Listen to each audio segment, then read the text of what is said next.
The 2023 school year. First of all, let me say it's extremely hard to believe that we have made it halfway through the program.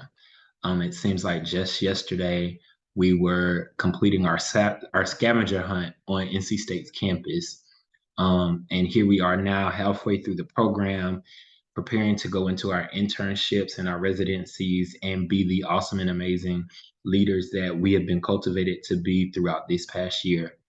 So I'm so extremely grateful for this experience. Um, if I had to summarize this past semester, spring 2023 semester, with a metaphor, I would say this semester was a lot like this candle. Now, the candle says relax. And so the sole purpose of the fragrances that have been blended together um, in this candle are to help allow the people who are smelling the candle as it burns to relax and to come to a place of serenity. And one thing I can say, not so much so about the relaxing aspect of the semester, but the aspect of keeping our flame burning. Every class that we took, every course that we took this semester was essentially created to help us burn the candle as leaders. From the data class to the law and ethics class to the school culture and climate class and courses, this school year or this semester has definitely been one of enrichment and one of empowerment. And I may be wrong. I don't know if we did the law class this semester or maybe fall semester. It's all blending in together. But the three nuggets that I'm walking away with for this semester is one, allow the data to write, tell, and support my story. The proof is in the pudding. And if I learn nothing else from Dr. Drake's data class, is that it is necessary for me to lean on the data. It is necessary for me to take the time to not just look over the data, but actually analyze it, ask questions pertaining to the data. What does the data say? What can we do with this data? What does this data mean? How do we move forward um, with the data? The second nugget that I'm taking away is what may seem foolish to others may be perfect for students. And I took that nugget from my experience at the Ron Clark Academy. There were so many overwhelming and exciting things that were transpiring within that building, to the point where some of it seemed a little childish or seemed to be a little foolish.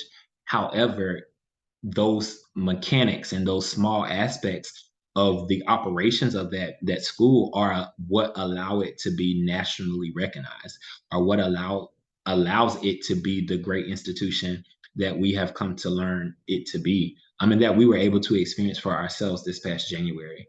And the last nugget is knowing policies will help you cover your own tail. And once again, that may be a nugget from our law class that I think we took in the fall, but it's really what's resonating with me right here, right now, in this moment as I record this video, and just being conscious of what can I do and what can I do as far as what the law says? What can teachers do and what can't they do as far as what the law says? What rights do teachers have? What rights do parents have? What rights do students have? What rights do I have as an administrator? So those are the nuggets that are really resonating with me when I consider the skills and the aptitudes and the attitudes and the knowledge that is necessary in order to be an effective school leader.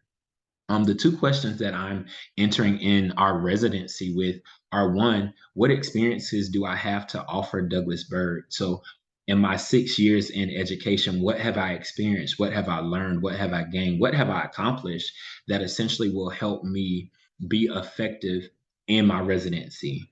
And then, more importantly, the next question is how can I find strategic ways to enhance the culture at Douglas Byrd? I believe that one of the biggest mistakes someone can make in leadership, especially coming into a new position, is to immediately walk into this place or this position thinking that they have to change everything or thinking that things have to be done differently.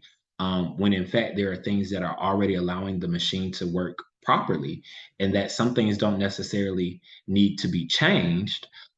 But some things just need to be tightened up. Some things just need to be greased up a little bit. And so, how can I find strategic ways to enhance the great and wonderful culture that is Douglas Byrd Middle?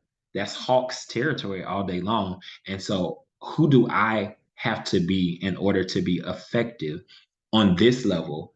And what can I gain from this experience that will essentially lay a foundation for me when I become an assistant principal?